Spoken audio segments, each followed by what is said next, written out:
In tonight's episode, we're diving into a case that will hopefully result in crucial changes to the Colorado justice system.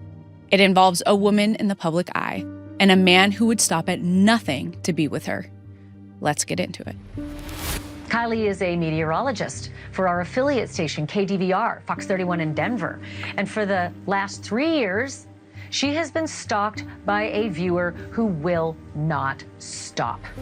The moment that I saw him, when I realized that it was him blocking me in my garage, the feeling in my gut, my stomach just dropped. What's wild is this man has been stalking me for over 3 years now, and he was let out of jail on a misdemeanor, not felony stalking like it was originally supposed to be.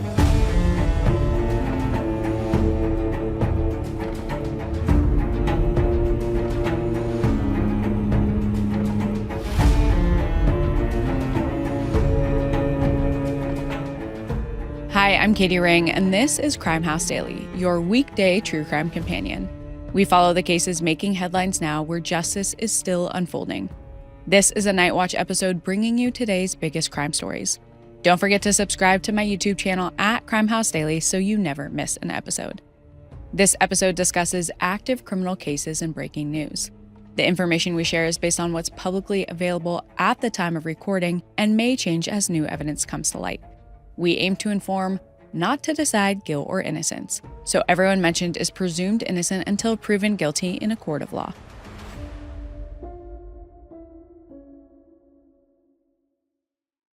One thing that made me hesitant about going into the true crime space was that I never wanted to have anyone feel like I was profiting off their pain.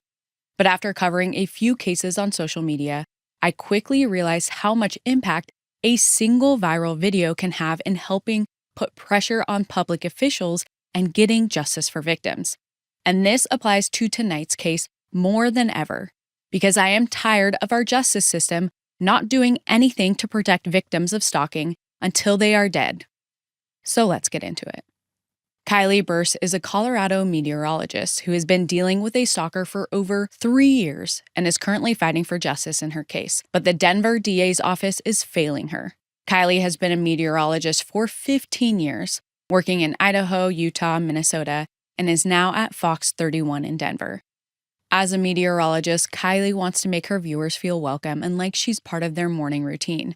And she also enjoys engaging with fans on social media and giving them glimpses into her life. She's also an active blogger writing about things that are not only personal to her, but important to a lot of people. She talks about everything from mental health to detailing her favorite hiking spots and restaurants, and the importance of getting out there and being active. Kylie is passionate about helping people in general.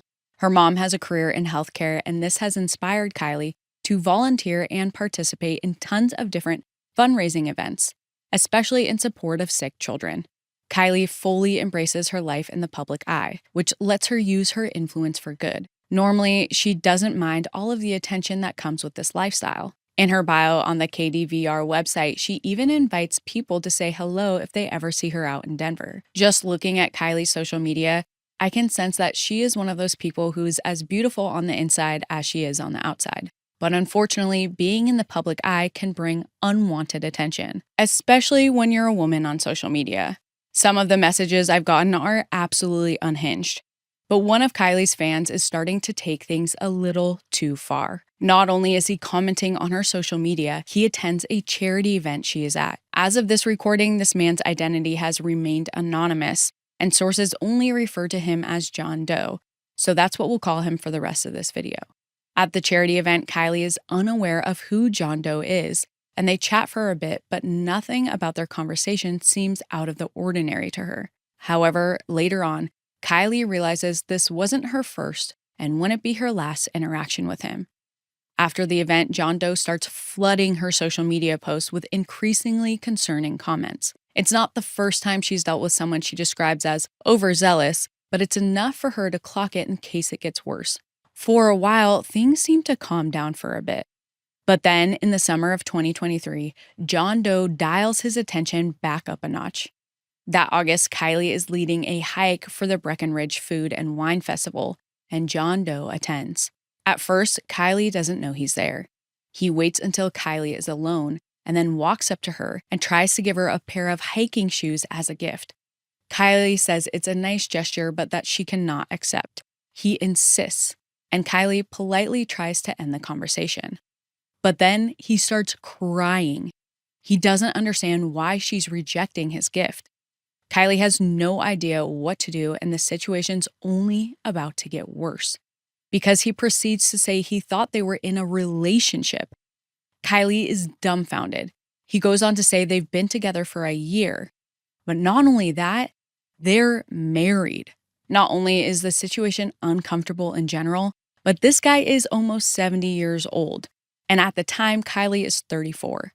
Before she can figure out a way to react, security notices what's going on, and John Doe is escorted out of the event. But he's not leaving without a fight, and he repeatedly tries to get back in.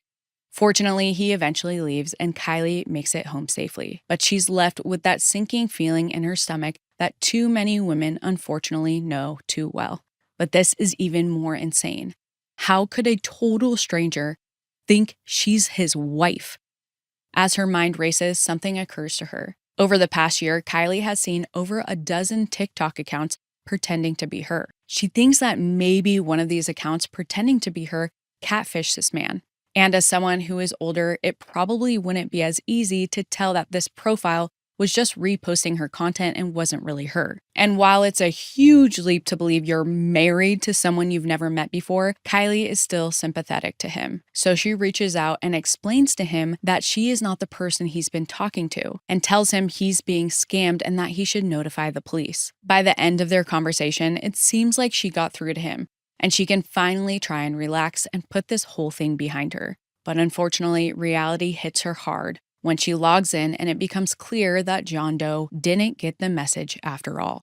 He either can't or won't believe her, and now he's full on harassing her. Kylie's social media accounts, as well as her online news broadcasts, are flooded with comments from him. He says he loves her and calls her his beautiful wife. Seeing no other option, Kylie blocks John Doe on social media. But then he makes a new account and continues harassing her. Each time she blocks him, he does the same thing over and over and over again. It's incessant and it's frightening. It's clear this guy will not leave her alone. Now, it's not just creepy, it's scary and dangerous. Kylie decides she needs to take further action to protect herself. In September 2023, about a month after the charity event, Kylie files for a temporary restraining order against him, which the court grants her.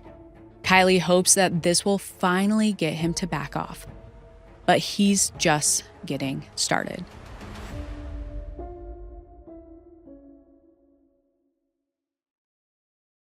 In the fall of 2023, Kylie Bearse receives a temporary restraining order against John Doe, the man who has been stalking her online and claims to be her husband. But even with a legal order in place, John Doe's behavior continues. After Kylie reports the weather each morning, he emails her or comments on her social media, sharing his thoughts on how she looked that day. In one instance, he's commenting in real time and points out that the microphone cord is showing in the frame. When the production team also notices and fixes it, he comments about that too. But it's not just Kylie's work life that John Doe is closely tracking. He's also keeping tabs on her personal life. When she posts pictures of herself on vacation, he comments, quote, "Can't wait to go there with you." Kylie's feeling increasingly alarmed. John Doe clearly has no respect for the legal boundaries she's put in place, but it's still only the beginning. One day he manages to get a hold of her personal phone number and contacts her. She immediately blocks his number, but then John Doe contacts some of Kylie's friends and family members on social media and begins flooding them with comments as though they know each other. Within just a few months, John Doe violates the temporary restraining order 53 times. Kylie realizes that the temporary order isn't going to stop him. So she goes back to the courts, and in January of 2024, Kylie is granted a more permanent order. This one legally prohibits John Doe from contacting her in any way or physically coming near her. There are a lot of things that piss me off about the laws around stalking, but one of the things is that for victims of stalking, you can't just show up to the court and immediately get a restraining order. You have to fill out forms detailing who this person is, their address, height, eye color, and the onus is on the victim to prove the person is stalking them. On top of that, they are responsible for serving the papers to the stalker themselves, or have to hire someone to do it on their behalf. And Kylie was having to take PTO days to make these court dates and go through this process. Personally, I think Fox should have handled that on her behalf. Luckily, after the second order is granted, things start to calm down. 6 months go by and she hasn't heard from him. Then a year and a half. Kylie is starting to relax and thinks maybe John Doe is finally out of her life for good. But unfortunately, he's secretly doing the opposite. Almost all victims of stalking know that a hiatus doesn't mean that they are done stalking, and that even many times it's a way for the stalker to avoid the law for a bit and lure their target into a false sense of security. It could also be a sign that they may have just gotten more sneaky. For this very reason, judges are told not to factor in disparate timeframes when they're granting civil protection orders, and instead assess each incident objectively. Unfortunately for Kylie, John Doe's sudden lapse is only going to complicate things down the line, because all this time, John Doe has simply been waiting for the right time to make his next big move. And in September of 2025, he strikes. It's around 11 a.m. on the 11th, and Kylie is driving home from work. As she pulls into her driveway, she suddenly notices a truck pulling in after her. She doesn't recognize the truck, but when she squints into the rearview mirror, she immediately recognizes the driver. It's him. He either followed her home or somehow learned her address and was waiting nearby. And now he won't take no for an answer. He starts rolling down his window to say something and then pulls up right behind her car, blocking her in. But luckily, Kylie's already closing the garage door. As she watches the garage door lower, she's terrified, thinking about how there's not much she can do if John Doe wants to become violent. Once the garage door is fully closed, she darts inside, but John Doe starts ringing the doorbell repeatedly. Kylie wants to get as far away from him as possible, so she grabs her dog, calls 911, and runs out the back door. When police get there, John Doe is still outside. Police arrest him and they tell Kylie they're bringing him in on felony stalking charges. But she soon finds out that they set a $1,500 bail and he is released after a few days. When he was arrested and she thought he was going to be charged with a felony, she felt relief and a sense of safety.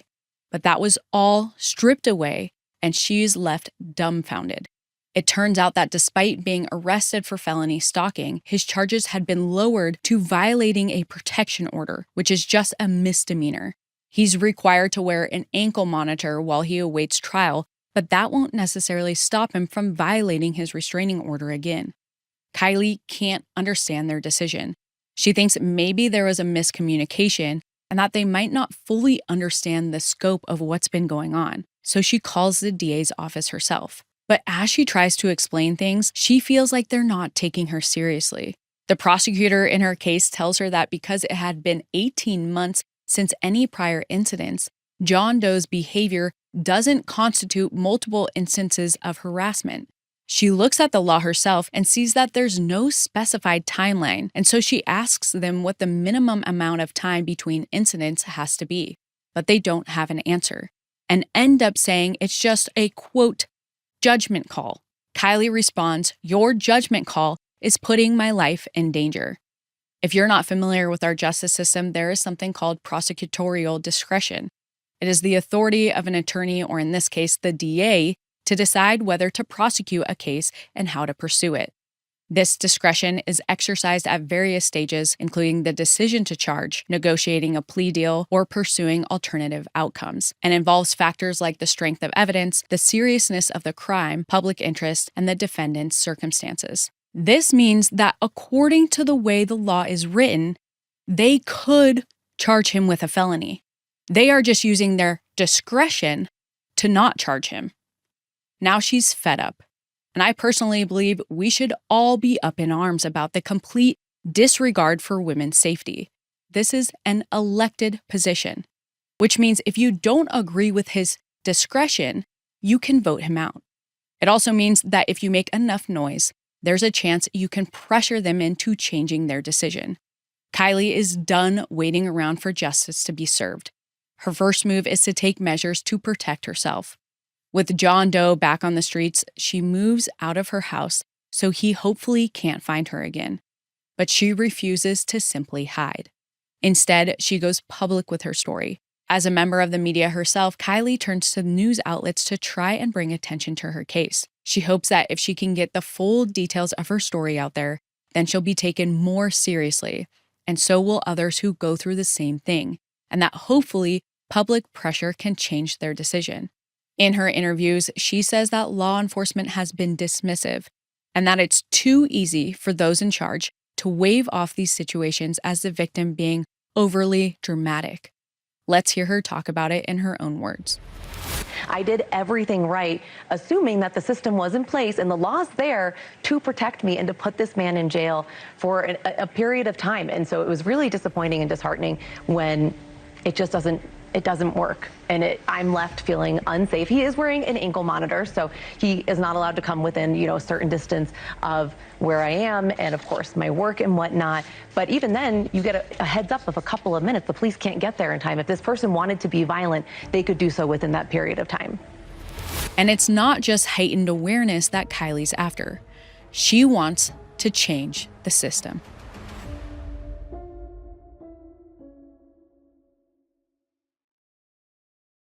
After Kylie Bearse realizes she's not going to get the protection she deserves in the current justice system, she starts advocating for prosecutors to go harder on stalkers. For starters, stalking is already a hard crime to prosecute because so much depends on the individual discretion. Most stalking cases involve people who already know each other or who were in a romantic relationship, so it can be hard to prove whether someone crossed a line. And when it comes to someone stalking a public figure, especially over the internet, it's even harder, since there's less precedent for those situations. The law simply doesn't account for obsessed fans. And when it comes to the precedents that are in place, many still feel like they're not enough, including a similar case out of Colorado with a lot of parallels to Kylie's. From 2014 to 2016, a man named Billy Counterman stalked a woman identified as CW. CW was a local singer, and Billy sent her hundreds of Facebook messages over the years. If she blocked him, he'd simply make a new account. In some messages, Billy pretended the two were in a relationship. He'd even ask about errands he should run, as if they lived together. But others were scarier. Billy would tell CW he was watching her while she was out in public. And soon, when his affections weren't returned, he began making death threats. CW felt so unsafe she canceled gigs and stopped seeing her friends. Eventually, she was unable to sleep. After CW filed charges and the case went to trial, Billy's defense argued that in order for his messages to be considered a crime, he would have had to have been aware that he was causing distress. But since he didn't actually know CW, they said there was no way he could have known that. The issue sparked a lot of debate, and eventually the case went all the way to the Supreme Court. And on June 27th of 2023, their ruling partially agreed with Billy's lawyers.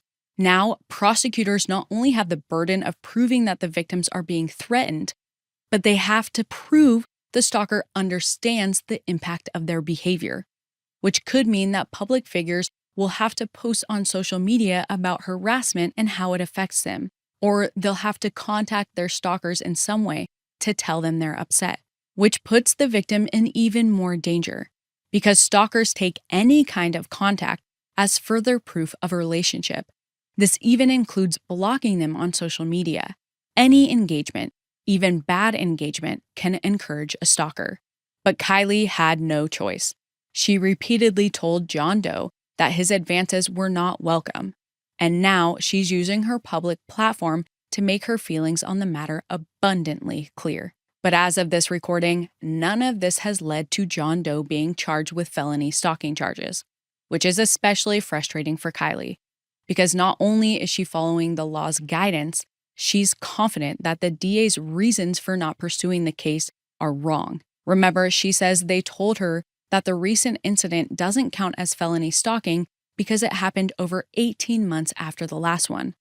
But Kylie claims she's consulted with multiple lawyers, including other DAs in Colorado, and they've all told her that there is no timeline when it comes to stalking charges, meaning it doesn't matter how far apart these incidents were in her case. So Kylie believes that John Doe could be charged with felony stalking if the Denver DA wanted to. As of this recording, John Doe's charges remain at the misdemeanor level, and the next plea hearing is scheduled for tomorrow. The Denver District Attorney's Office doesn't comment on open cases, but hopefully Kylie will at least start to get some answers, like how John Doe learned where she lived. We'll be keeping a close eye on this case and make sure to bring you all of the major updates as they roll in.